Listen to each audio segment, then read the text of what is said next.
श्री शिवाय नमस्तुभ्यम। दोस्तों, आपका हमारे चैनल में स्वागत है। आज हम सब भौम प्रदोष व्रत कथा का श्रवण करेंगे। फाल्गुन माह का पहला प्रदोष व्रत मंगलवार के दिन है, इसलिए यह भौम प्रदोष व्रत है। प्रदोष व्रत हर माह में 2 बार आता है, एक कृष्ण पक्ष में और दूसरा शुक्ल पक्ष में। इस बार भौम प्रदोष व्रत के दिन त्रिपुष्कर योग का निर्माण हो रहा है, जिसमें पूजा, व्रत, साधना, शुभ कार्यों आदि को करने से 3 गुना फल प्राप्त होता है। फाल्गुन का पहला प्रदोष व्रत या भौम प्रदोष व्रत कब है? प्रदोष व्रत की पूजा का शुभ मुहूर्त क्या है?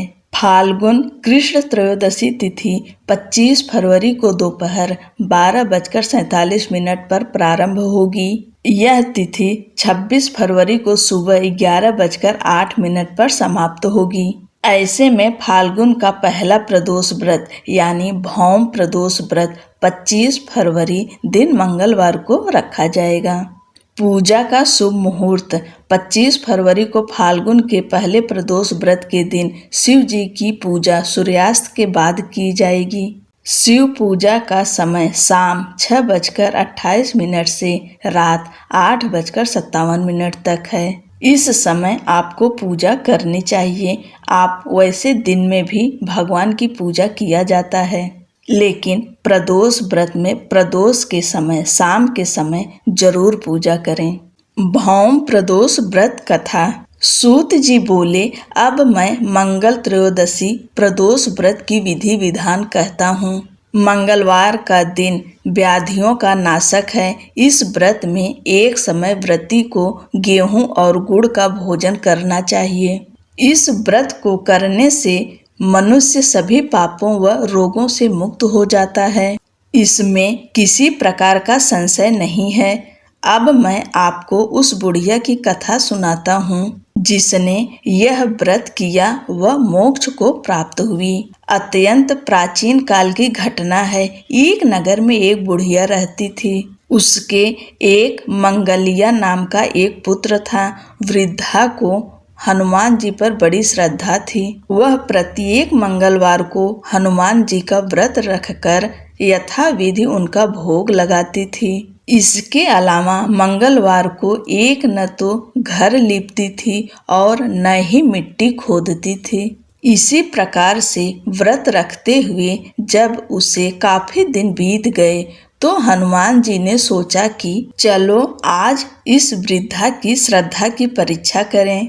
वे साधु का वेश बनाकर उसके द्वार पर जा पहुँचे और पुकारा, है कोई हनुमान का भक्त जो हमारी इच्छा पूरी करे? वृद्धा ने यह पुकार सुनी तो बाहर आई और महाराज क्या आज्ञा है? साधु वेशधारी हनुमान जी बोले कि मैं बहुत भूखा हूँ, भोजन करूँगा।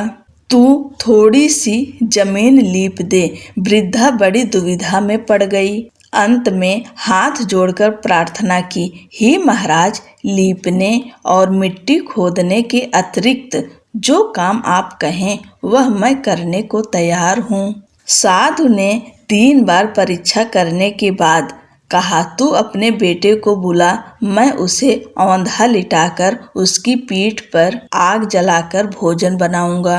वृद्धा ने सुना तो पैरों तले की धरती खिसक गई, मगर वह वचन हार चुकी थी। उसने मंगलिया को पुकार कर साधु महाराज के हवाले कर दिया, मगर साधु ऐसे ही मानने वाले न थे। उन्होंने वृद्धा के हाथों से ही मंगलिया को औंधा लिटाकर उसकी पीठ पर आग जलवाई। आग जलाकर दुखी मन से वृद्धा अपने घर के अंदर जा घुसी। साधु ने जब वृद्धा को बुलाकर कहा कि वह मंगलिया को पुकारे ताकि वह भी आकर भोग लगा ले। वृद्धा ने आंसू भरकर कहने लगी कि अब उसका नाम लेकर मेरे हृदय को और न दुखाओ। लेकिन साधु महाराज न माने। वृद्धा को भोजन के लिए मंगलिया को पुकारना पड़ा। पुकारने की देर थी कि मंगलिया बाहर से हंसता हुआ घर में दौड़ा आया। मंगलिया को जीता जागता देखकर वृद्धा को सुखद आश्चर्य हुआ।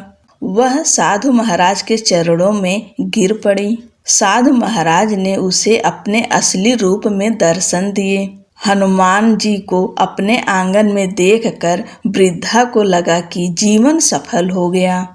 हनुमान जी अपने वास्तविक रूप में प्रकट हुए और वृद्धा को भक्ति का आशीर्वाद दिए। बोलो हनुमान जी की जय। हर हर महादेव। आप सभी भक्तों को भौम प्रदोष की हार्दिक शुभकामनाएं। वीडियो में अंत तक बने रहने के लिए आपका बहुत बहुत धन्यवाद।